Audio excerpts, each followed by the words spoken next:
ल है आइपुग्यो है भाटबटे नि कानीको मन खोज्दै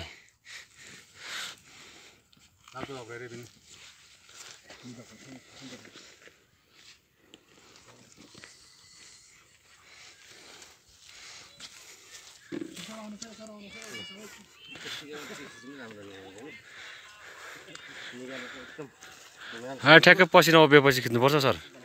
पसिना उभिएपछि खिच्नुपर्छ सुन्तला खाना हुन्न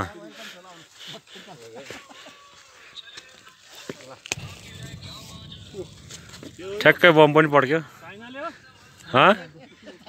यो इन्डियाले हो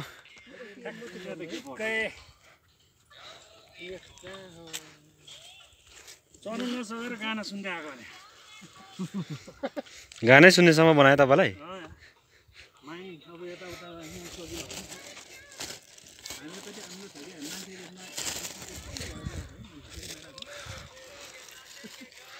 बदाम पनि लिएर आउनुभएको